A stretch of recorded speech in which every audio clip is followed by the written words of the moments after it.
Bien, estamos ya aquí. Es muy interesante poder iniciar el tercer libro de la serie, sobre todo porque en el momento en que Anser empieza a descubrir fragmentos de su vida, eh, él va proyectándolo y al mismo tiempo esto le va sirviendo para ayudar a los pupilos que se encuentran en Espica, como ya se los había comentado anteriormente. Quiero compartirles pantalla para que vean un pequeño fragmento de lo que he escrito, solamente un pequeño fragmento. Obviamente, probablemente el título cambie, no lo sé aún. Vamos a tratar de que el título se quede así. En este momento es lo que me da eh, la sensación de que tiene que ser así. El faro que observa la tormenta. Tercer libro, bueno, es tercer cuaderno, vamos a cambiar, del reto de la Cruz del Norte. El intrépido navegante recuerda momentos de gran fragilidad, esos que nos muestran lo pequeños que somos ante el vasto universo.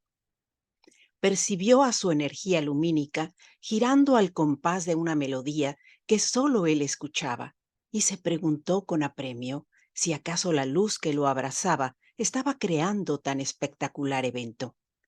Al no recibir respuesta, él recordó el giro del faro que en medio de la tormenta se asemejaba a la única esperanza que un navío con el mástil quebrado podía desear.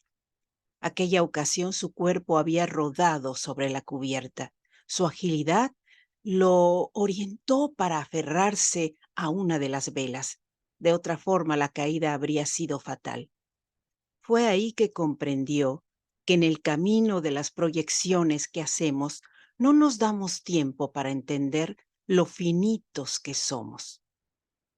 Cada uno de los pupilos atravesaron situaciones similares, un encuentro con la fatalidad de la cual pensaron podrían escapar y seguir adelante. Ahora los espera una nueva meta y una nueva orientación en la vitalidad quebrada.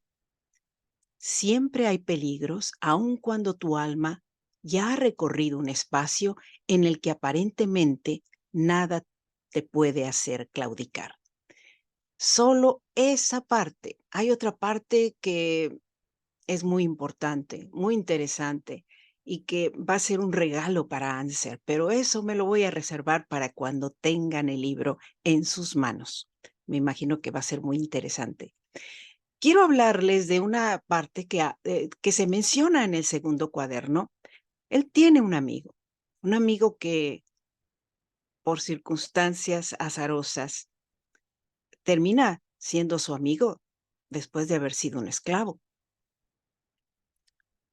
El que lea el libro se va a dar cuenta en base a qué situación se dan estos hechos. Pero este hombre, un hombre de color, le decía con una gran sonrisa, Tet de Fok, Tet de Fok. Así le llamaba. Por eso Anser no recuerda su nombre. Recuerda que le decía cabeza de fuego. Y a lo largo de las historias nos hemos dado cuenta de que ha habido personajes que son cabeza de fuego, hombres antorcha, los hombres que con su actitud reúnen al grupo, con su actitud encienden la hoguera para rodearse de personas que atienden a lo que ellos están explicando, a lo que ellos están elaborando. Recordemos a Nidam, el hombre que ayuda al maestro, cuando le dice, sí, me eligieron porque tenía la cabeza color de fuego. Entonces lo consideran una persona mm, hábil para poder liderar a un grupo. De esa forma fue como lo elige el rey para que le haga la embarcación. En este otro caso, también él es un hombre con el pelo pelirrojo y ir más allá de la imagen a la actitud esencial del personaje nos muestra a un hombre con un dinamismo extraordinario, una inteligencia que brilla en el momento en que entra a un salón, cuando expuso a los doctos su idea sobre el astrolabio, que por cierto aquí lo tenemos. Ujú. Y los demás le dijeron, claro, lo podemos hacer. Las proyecciones que nos das las podemos llevar a la práctica. Y bueno, de eso se trata.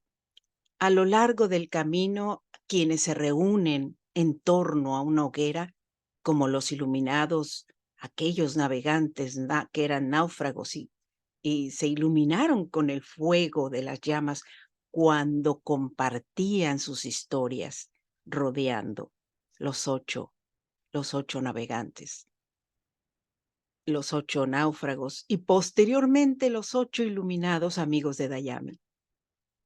Siempre que alguien se reúne en torno a la luz del conocimiento, también aprende mucho.